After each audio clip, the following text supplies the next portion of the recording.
Amém. Então nós vamos para o nosso estudo agora. Abra sua Bíblia comigo em Apocalipse capítulo 1.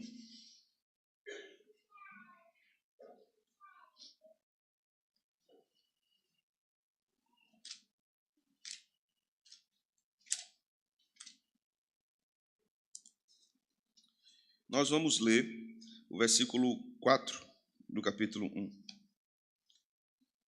Hoje nós chegamos à nossa terceira aula sobre a plataforma de Seybrook. Terceira e penúltima aula. Na próxima semana já será a nossa última aula. E nós vamos começar lendo o versículo 4 do capítulo 1 de Apocalipse.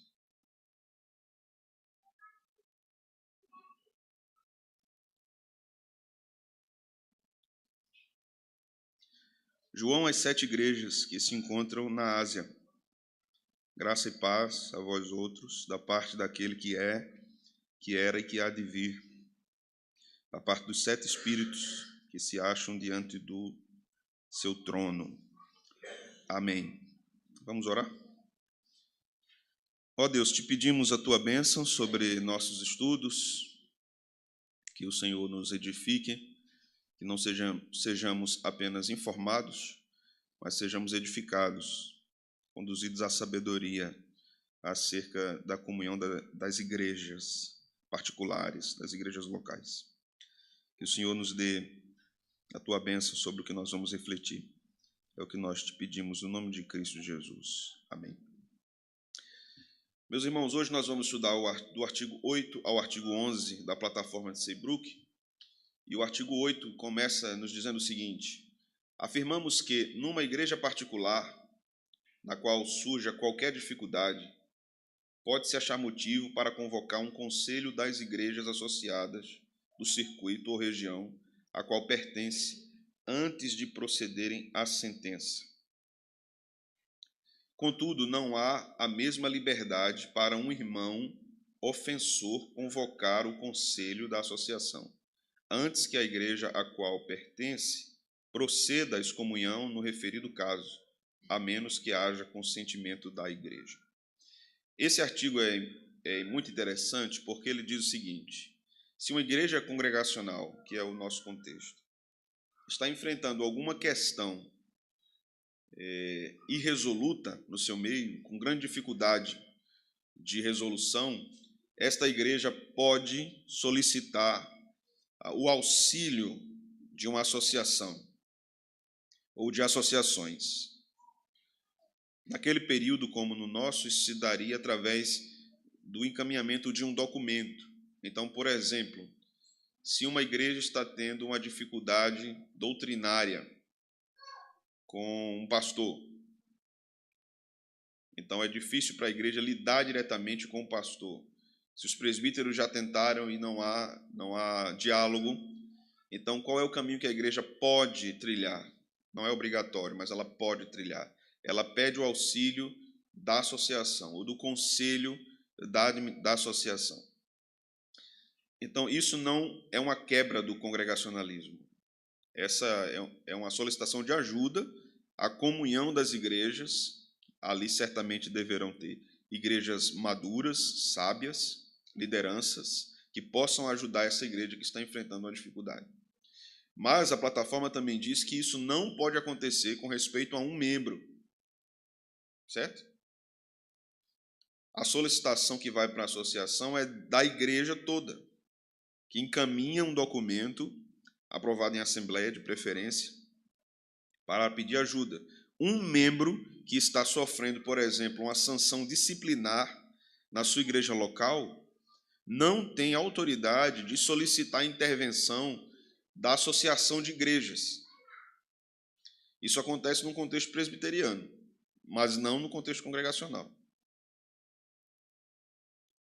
Então, um crente não pode pedir ajuda externa para algo que está acontecendo com ele, em particular com aquela igreja. É a igreja que resolve isso no seu meio, porque a igreja tem autoridade plena para a execução da disciplina e da excomunhão, que é o caso aqui. Então, uma igreja pode solicitar sabiamente o conselho da associação, mas um crente não pode fazer isso, porque isso quebraria, então, a autoridade da igreja local. O artigo 9 continua dizendo o seguinte: afirmamos que todas as igrejas das respectivas associações escolherão, se acharem motivo, 1 ou 2 membros de cada igreja para representá-las nos concílios das referidas igrejas, conforme a necessidade exigir. Estes irmãos permanecerão nesta responsabilidade até que novos membros sejam escolhidos para o mesmo serviço, a menos que alguma igreja opte por escolher novamente seus representantes mediante solicitação ao conselho. Lembrando do que vimos anteriormente, os ministros já têm assento cativo nas discussões das associações de igrejas. Mas a recomendação da plataforma aqui é que a igreja não mande apenas os ministros, ela mande também membros, para que esses membros sejam participantes desses concílios e eles também votem em nome da igreja. Por que isso é importante? Porque isso, de alguma forma, guarda a própria igreja nos seus interesses. Por exemplo, se apenas fosse 1 membro ou 2 e o pastor não fosse, então esses membros poderiam ter interesses para a igreja que não corresponderiam ao interesse da própria igreja e do pastor. Se o pastor fosse sozinho, ele poderia votar com questões ou interesses relacionados a ele mesmo, não à igreja. Então, um grupo vai para os concílios, representando uma congregação local, para emitir o seu voto. Esse é um exercício de congregacionalismo num contexto de concílios de igrejas congregacionais, que no nosso contexto é a Assembleia Geral. Nós não temos concílios na associação, apenas concílios para ordenação, né? que é o exame de candidatos para a ordenação. Mas aqui não é esse o caso. Concílio aqui é referente a questões doutrinárias que a associação pode discutir em relação às demandas que surgirem. Então, quando uma igreja observa isso, ela também se resguarda na sua identidade democrática. Os congregacionais sempre fugiram de uma ação monocrática no seu meio. Apesar de o pastor e os presbíteros terem a função de liderar o povo espiritualmente e biblicamente, este é um aspecto do governo congregacional, né? Então, nós temos um aspecto representativo através dos presbíteros. Os diáconos não estão inclusos no governo da igreja. Isso é importante, certo? Os diáconos trabalham no serviço. Não é competência dos diáconos a liderança espiritual do rebanho. É competência dos presbíteros. E o pastor é um presbítero. Então, quando nós falamos de governo, a liderança do povo, em termos espirituais, doutrinários, isso compete aos presbíteros. No que se refere aos socorros, às ações de misericórdia, ao cuidado com a igreja, cuidado material, à manutenção para que a igreja tenha um bom desempenho no culto, por exemplo, isso compete aos diáconos. Aos diáconos compete resguardar a boa ordem no culto e no socorro aos necessitados. Então, isso é competência da junta diaconal, como nós chamamos aqui, né? Em outros lugares chamam de corpo diaconal. Então, quando cada ofício ocupa o lugar devido, a igreja caminha harmonicamente. O que acontece muitas vezes em nossas igrejas é que há uma mistura aí. Diáconos fazem papel de presbíteros, presbíteros fazem papel de diácono, e pastor não faz papel de nada. Não faz papel de pastor. Então, quando cada ofício desempenha o seu papel devidamente, nós temos harmonia. Mas isso não tira a autoridade da congregação. Essa liderança dos oficiais, dos diáconos no sentido do socorro, né, em vários aspectos, o trabalho diaconal é muito amplo. O trabalho diaconal não é restrito apenas ao socorro às viúvas, aos necessitados e aos órfãos. O trabalho diaconal pode ser muito amplo em termos contemporâneos. A recomendação que nós temos na Escritura, no período do primeiro século, foi por causa da demanda do primeiro século. Havia um problema de fome, havia um problema de viuvez, havia um problema de orfandade, de muita necessidade naquele período. Então, aquelas necessidades precisavam ser atendidas. E os diáconos foram levantados para isso. Mas hoje nós temos isso e outras coisas que demandam a atenção do corpo diaconal. Naquela época, os irmãos não tinham, por exemplo, templo. Não tinha templo. As reuniões eram nas casas. Hoje nós temos templo. Então, quando nós falamos de trabalhos que precisam da manutenção, que precisam de atenção para que a igreja permaneça em ordem, isso compete à supervisão dos diáconos. Os diáconos precisam estar atentos a isso, né? Mas a igreja, tendo responsabilidade que tem, também em termos administrativos, observa essas coisas e fala sobre essas coisas e até dirige os diáconos e presbíteros em alguns aspectos, apontando algumas necessidades que talvez possam não serem vistas pelos oficiais da igreja. Então, a igreja não pode apenas assumir um papel crítico, julgador, mas isso era para ser feito, não está sendo feito. Isso aqui era para ser feito, não está sendo feito.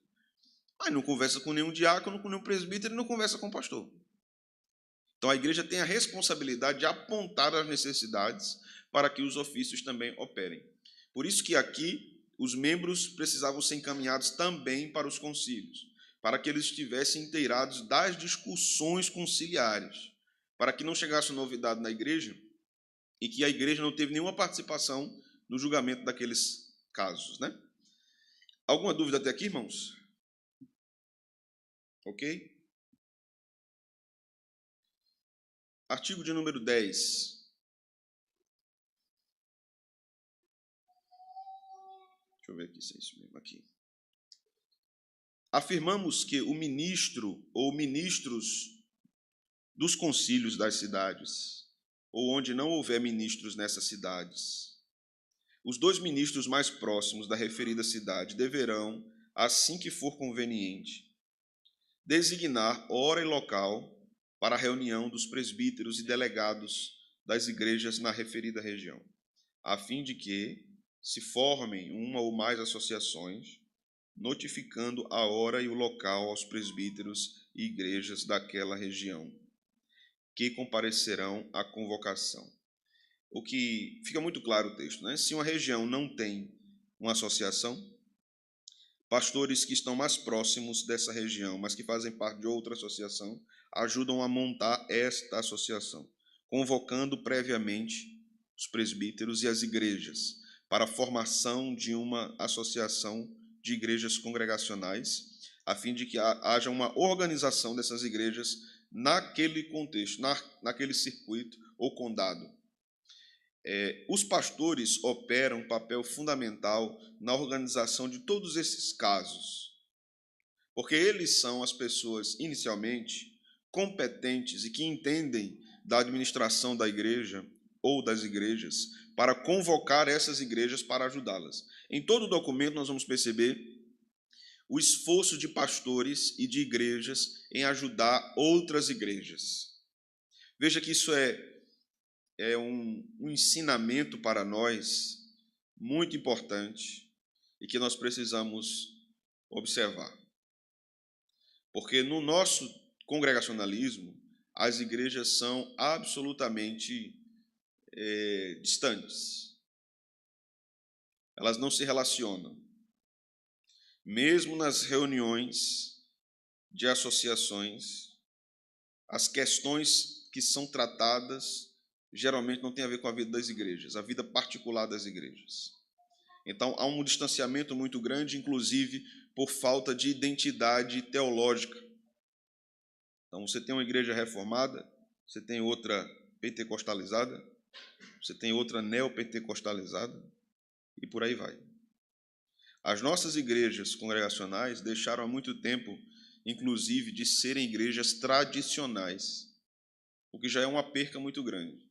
Se nós tivéssemos igrejas, pelo menos tradicionais, já era um ganho, mesmo que não fosse reformada, mas já era um ganho. Mas nós nos distanciamos disso. Então, há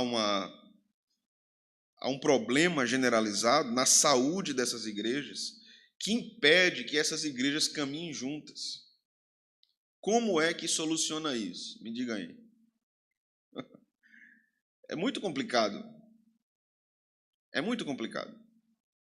Se nós não temos uma identidade teológica, e muitos congregacionais entendem que, como eu já venho dizendo, né, a multiplicidade de possibilidades de identidades é o que marca, ou é bonito no congregacionalismo, cada uma ser de um jeito totalmente diferente da outra.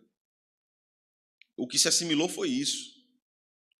Ou igrejas que se orgulham de terem várias linhas teológicas dentro da mesma igreja. Se orgulha disso. Onde é que essas igrejas vão parar? Sem identidade. Elas vão continuar num relacionamento muito superficial. Vamos ficar discutindo sobre aniversário denominacional, onde é que vai ser, como vai ser, quanto vai gastar, quem é que vai vir pregar, qual é o pregador famosão que vai ser convidado. A gente vai ficar pensando nessas coisas.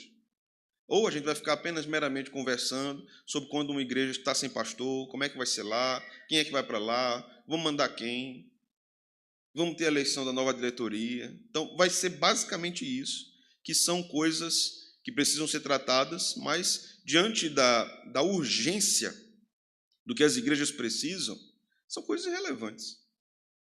As igrejas precisam de muita orientação. Nós estamos vivendo um tempo, como eu venho dizendo aqui aos irmãos, crítico. Crítico. Nós não temos produção textual no nosso meio, nós não temos livros publicados por escritores congregacionais, livros teológicos, nós não temos basicamente. Então, nós não temos uma identidade, nós não temos uma editora que publique livros que resguardem a nossa tradição. Nós não temos. Nós somos seres completamente tomados de falta de memória histórica e teológica. Absolutamente. Eu vou falando sobre esses documentos, eu acabo ficando com raiva.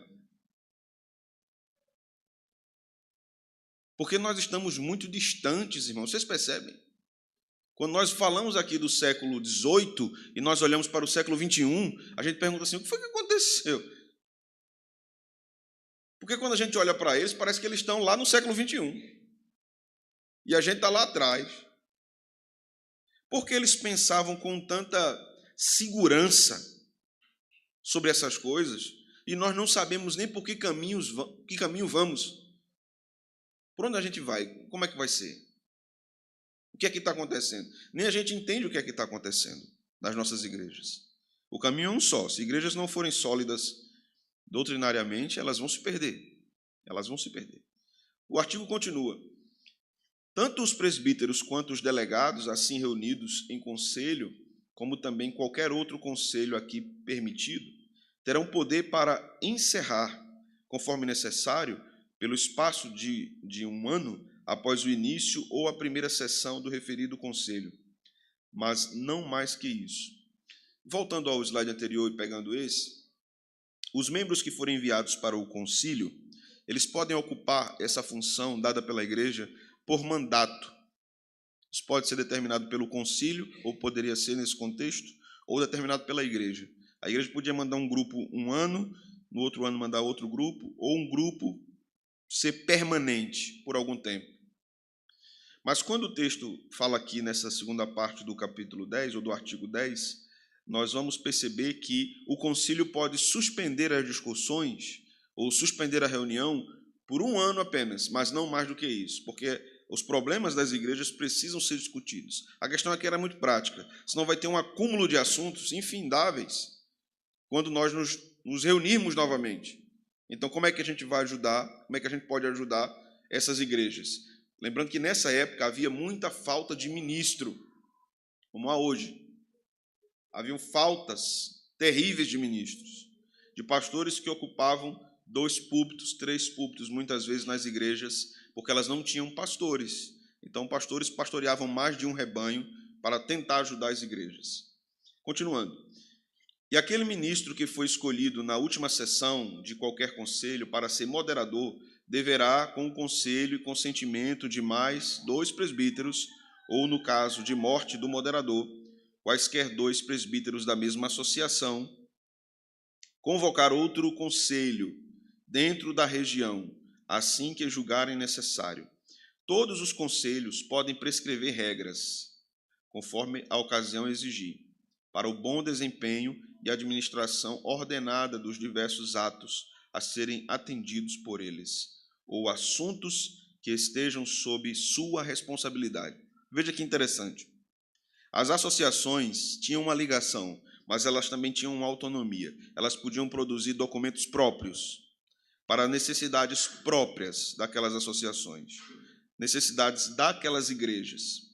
Aqui nós vemos algo também interessante, que essas associações não tinham presidente, não tinha diretor, tinha um moderador, que era eleito periodicamente.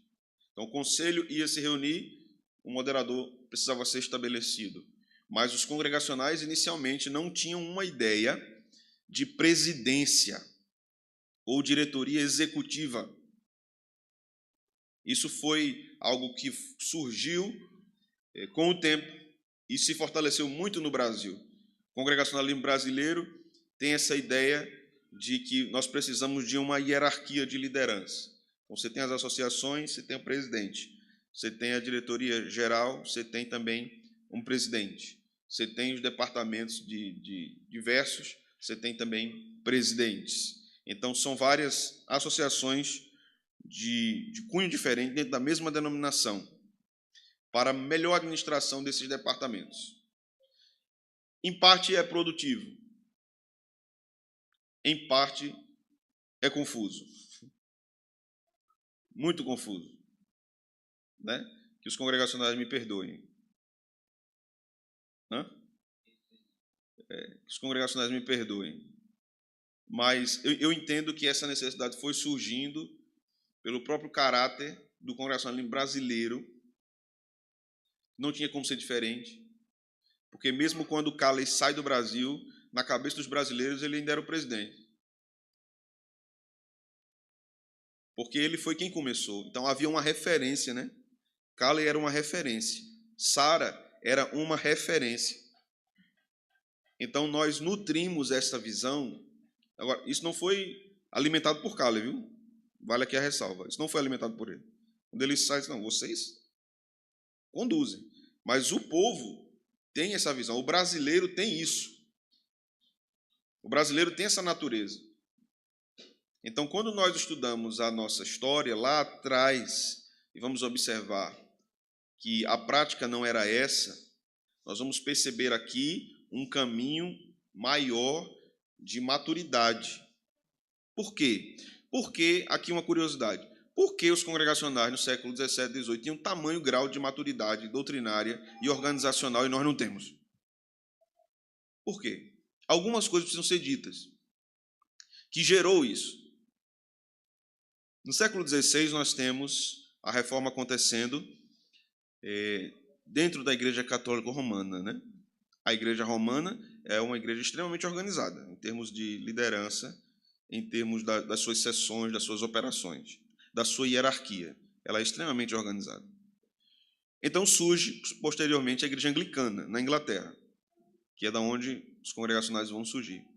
Então, os anglicanos são igualmente muito organizados, em termos litúrgicos, em termos administrativos, em termos da administração de suas igrejas. E os congregacionais surgem desse contexto anglicano, e os presbiterianos surgem desse contexto anglicano, que foram alimentados por isso toda a vida. Então, eles saem da igreja anglicana para agora uma nova perspectiva de governo de igreja. Mas eles herdam todo esse sistema organizacional, sistema de formulação de documentos. O brasileiro odeia documento. Falou de documento, o brasileiro já fica com medo, porque tem que autenticar e tem que pagar o boleto. Ele já não quer ir no cartório, já não quer pagar o boleto. Então, quanto mais desorganizado para a igreja no Brasil, o Espírito Santo trabalha com mais facilidade. Ou não é assim? Esse negócio de amarrar o Espírito Santo, assim, organizando demais, o Espírito Santo fica atado, não pode. Não, o Espírito tem liberdade no nosso meio. Então, quanto mais desorganizado, mais possibilidade do Espírito Santo fazer um avivamento. Porque documentar vai esfriar a igreja, vai engessar a igreja. Não, irmãos, pelo contrário. Não documentar vai bagunçar tudo. bagunçar tudo. É claro que existem casos e casos, e um documento pode ser revisitado e pode-se abrir uma exceção a algum caso que não foi pensado quando um documento foi produzido. Mas é necessário que a igreja tenha um norte. Mas alguém pode perguntar, mas a Bíblia não é suficiente, pastor? A Bíblia não é suficiente? É claro que ela é suficiente, irmãos. É claro que ela é suficiente. Mas a Bíblia não tem nada dizendo assim, quando vocês construírem um prédio da igreja, faça assim, assim, assim. Não tem na Bíblia. Então nós vamos ter que nos valer da sabedoria bíblica para a administração contemporânea das coisas. Mas a Bíblia não vai falar exatamente. Você tem algum mandamento na Bíblia que lhe ajuda a tratar diabetes? Já encontrou? Encontrou algum tipo de recomendação nas Escrituras para labirintite? Não. Mas você vai encontrar na Bíblia assim, dizendo que médico é uma coisa boa, né? Então vai lá no médico. Então nós precisamos observar a necessidade de refletirmos através da sabedoria bíblica para que a igreja seja melhor administrada, estando os mais próximos possíveis das Sagradas Escrituras. Os mais próximos possíveis. É claro que nós precisamos entender que a igreja tem, as diversas denominações, têm as suas tradições, que também é algo que não se consegue arrancar das igrejas. A tradição em si não é ruim, mas nem tudo que nós temos acontecendo dentro da igreja tem respaldo bíblico. Vocês sabem disso, né? E não tem como ter. Qual o respaldo bíblico para ter banco acolchoado? Não tem, irmãos. Colocarás um banco por causa da coluna dos irmãos? Não tem, irmãos. É tradição. Lá atrás, se a gente tivesse lá atrás, não, tem que ser como era antigamente, lá no período dos reformadores e tal, no período antigo dos pais da igreja, você já está tudo em pé me ouvindo pregar aqui 1 hora. Se for de outro tempo, cada um que levasse seu banquinho. Se fosse em outro tempo, você tinha um banco para sua família e você tinha que pagar por ele. Você sabia disso? Esse banco aqui é da minha família, então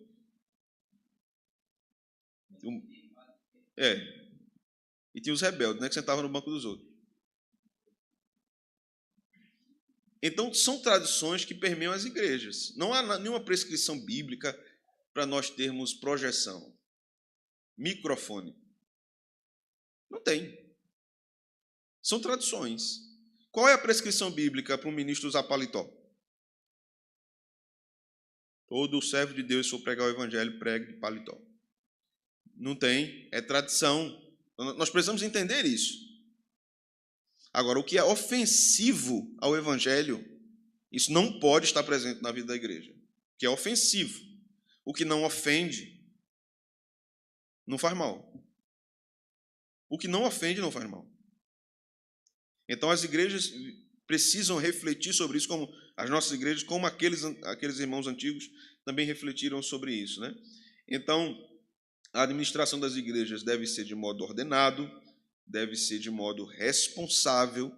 As lideranças precisam representar essas igrejas e as igrejas precisam se preocupar com isso. Não é saudável uma igreja hoje, no nosso contexto, né, dentro de uma denominação, ser completamente alheia ao que está acontecendo denominacionalmente. Não é saudável. Por que não é saudável? Porque o que é que liga essa igreja com a denominação se não tem uma relação? Então a igreja precisa estar envolvida.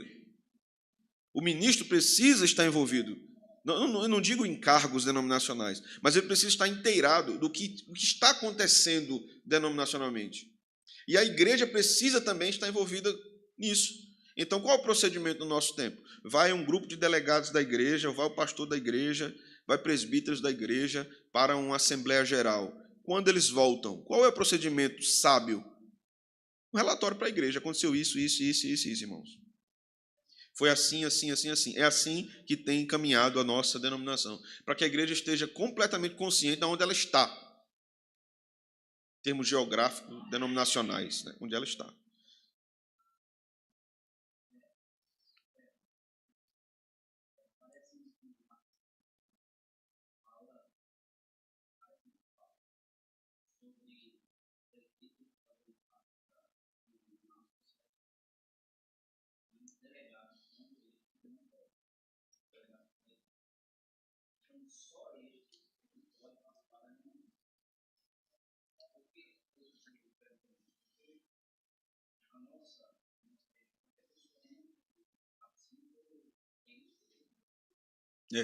O documento está dizendo exatamente que os membros podem ser enviados não apenas substituindo os presbíteros, eles podem ser enviados, mesmo com os presbíteros lá.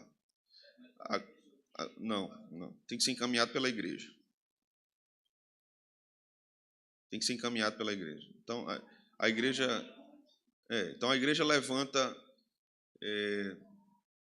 por exemplo, então vamos dizer que estivéssemos nesse contexto, vamos dizer que 3 irmãos da igreja estão interessados em participar das reuniões conciliares e eles solicitam isso. Então, os nomes deles vão para a assembleia e a igreja vota que sim.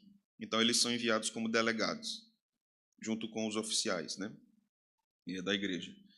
O documento aqui não defende que qualquer membro pode participar dos concílios, até porque nem todo membro tem condição de opinar e de entender questões problemáticas relacionadas às igrejas no concílio. Imagine que um concílio está tratando de um caso problemático, aí vai um irmão imaturo. Vamos dizer que o concílio está tratando da briga de 2 pastores. Aí um irmão imaturo diz assim: meus irmãos, vamos orar e acabar com isso, irmãos. Na associação também. Aí o irmão chega: irmãos, a gente é crente, irmãos. Que é isso, irmão? Deus é amor, não é assim não. Vamos orar, irmãos, aqui, a gente ora. Vem cá. Pronto, orou, resolveu, tudo em paz. Vamos dar um abraço no outro? Um abraço, um ósculo santo. Pronto, resolveu. Então esse irmão ele não vai ter estrutura de lidar com algumas questões. Aí vamos ter uma discussão doutrinária a respeito de um ponto. Aí um irmão imaturo lá, o que é que ele vai dizer? Meus irmãos, maior é o que nos une do que nos separa, irmãos. Vamos deixar isso para lá, irmãos. Jesus, o foco é Jesus, olhando para Jesus, autor e consumador da fé. Meus irmãos, olha, quando Pedro deixou de olhar para Jesus, ele afundou. Não, irmãos, não vamos preocupar com isso, não vamos apegar essas coisas, não, irmãos. Assim, vamos pregar o evangelho. Isso aí não, o evangelho não dá certo. Então, esses irmãos precisam ter um grau de maturidade bíblica, inclusive, para que estejam, ou algumas competências, né? Então, se vão ser tratadas questões, ou são tratadas questões administrativas, e tem irmãos maduros na fé, que são gestores, não é? Que são empresários, que trabalham na administração da própria igreja local, na área do patrimônio, ou na área diaconal, que conhecem com profundidade a arte da administração. Então, esses irmãos podem ser uma grande bênção para a associação e para os concílios, porque eles podem dar orientações muito preciosas, advogados, né, pessoas de áreas específicas, podem ser muito preciosas para algumas ações específicas nesses concílios. Então, vamos dizer que um concílio desse vai tratar do caso de missionários que estão entre tribos indígenas no Amazonas. E há um grande há casos lá de enfermidade desses missionários e há uma preocupação da associação a respeito do cuidado deles. Seria prudente, irmãos, enviar um irmão da igreja que seja médico, ou uma irmã da igreja que seja médica, para que dê diretrizes, nós podemos ir por esse caminho. Seria prudente se nós tivéssemos um farmacêutico na igreja, enviarmos esse irmão como delegado para ajudar. Claro que seria prudente. Agora, é necessário que essa pessoa tenha, além desse conhecimento técnico, tenha maturidade na fé, para que ajude naquele contexto, né? O artigo 11. Sim, irmão Oswaldo.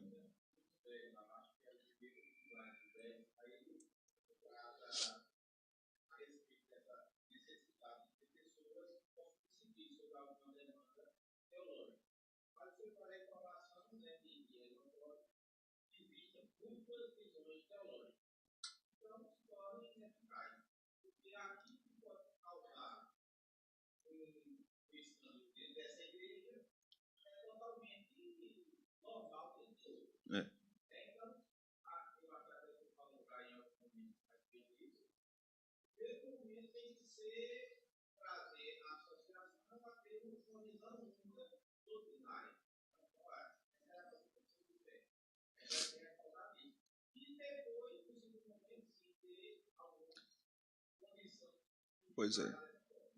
Essa sua fala é muito interessante, Oswaldo, porque, veja só, nós, via de regra, somos os congregacionais, né? Nós somos muito zelosos com os documentos administrativos. Então, surge uma demanda na associação, na denominação. Qual é o caminho? Questionamento. O que é que diz o estatuto da denominação? É a primeira coisa. O que é que diz o regimento interno? Não, o regimento interno está dizendo isso. Não tem que fazer o que está no regimento interno. Mas aí, quando surge uma demanda doutrinária, não, meu irmão. Cada um tem o seu jeito de pensar. Então, acaba-se que se valoriza mais questões resolvidas em termos jurídico-administrativos do que questões doutrinárias. Isso é muito perigoso. É claro que essas questões administrativas precisam ser tratadas com muita seriedade. Os documentos são importantes. Regimento interno é importante, estatuto é importante. Mas quando nós olhamos para a doutrina e dizemos assim, em termos administrativos não podemos discordar, mas em termos doutrinários podemos. Acho que está fora de ordem, né? Está fora de ordem. Diga.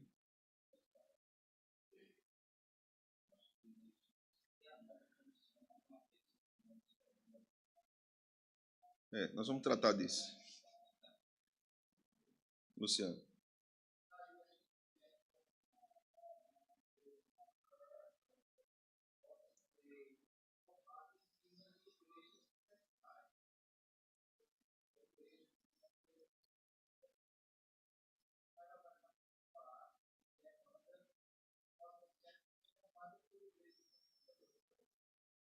Exato. No nosso caso, nós temos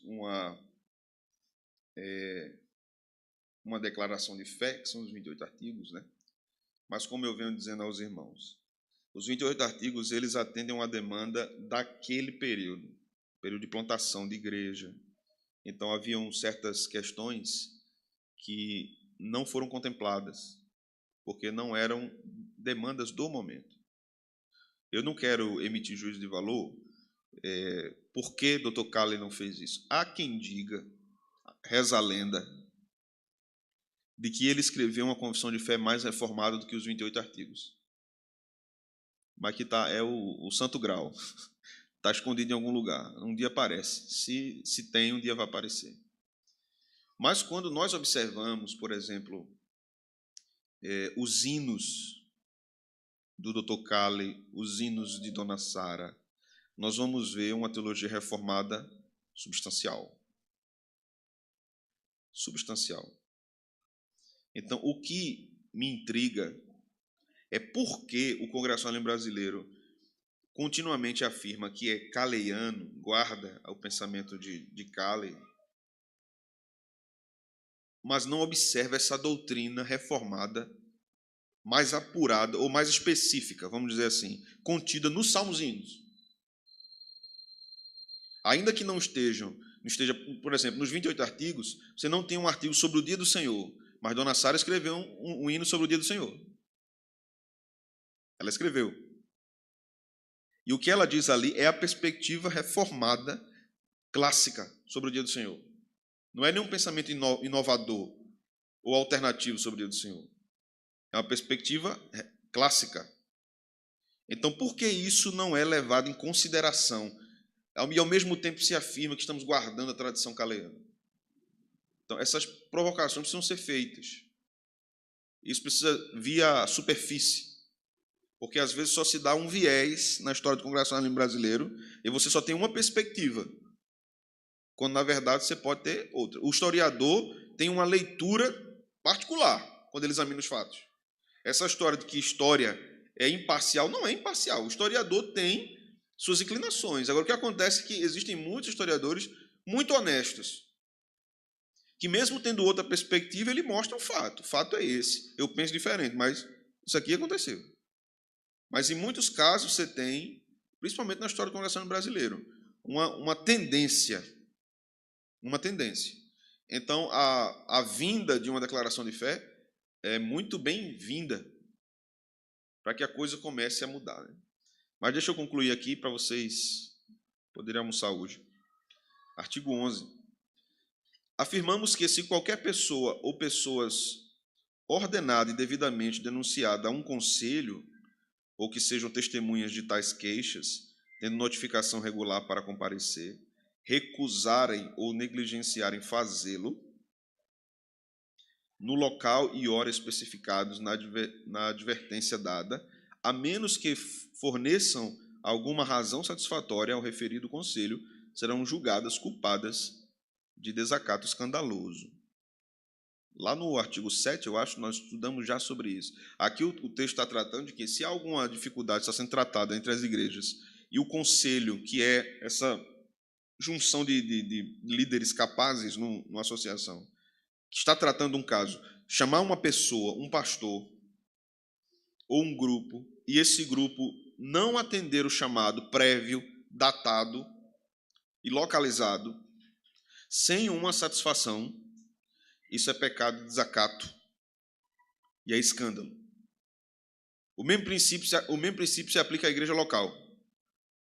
Se os líderes convocam um irmão, dois irmãos, um grupo, por algum problema que está acontecendo, e esses irmãos não comparecem, afirmando que não quiseram comparecer mesmo, é desacato e escândalo. E a igreja precisa tomar medidas severas contra isso, para a ordem do rebanho. Alguma dúvida até aqui, irmãos? Ok? Que o Senhor nos ajude. A minha oração é que, pelo menos nossa igreja tenha uma reflexão mais madura acerca da nossa história, acerca do que nós cremos, né? Eu ouvi uma pergunta esses dias, pastor, você acha que vai mudar a realidade congregacional brasileira? Veja, eu nivelo por baixo. A minha maior preocupação é a igreja que eu pastoreio. É a minha maior preocupação. Se nós conseguirmos influenciar positivamente, biblicamente, outras igrejas, como outros pastores sérios e reformados que são congregacionais, conseguirem fazer isso, amém. Mas eu não sou muito otimista. Mas eu acho que vocês precisam conhecer essa história, a nossa história como um todo, para que nós não estejamos perdidos como um cego no tiroteio. O que é que a gente é? De onde é que a gente veio? A gente surgiu de onde? Né? A gente veio de onde? A gente precisa saber isso. Amém, meus irmãos? Vamos orar? Obrigado, Senhor, por este dia. Obrigado por esse tempo, por esta aula. Que o Senhor nos leve a bom termo no conhecimento dessas questões e que nós possamos crescer no entendimento de como igrejas saudáveis devem viver. Guarda a nossa igreja, Senhor. Abençoa a nossa igreja. Nós te pedimos isso no nome santo de Cristo. Amém.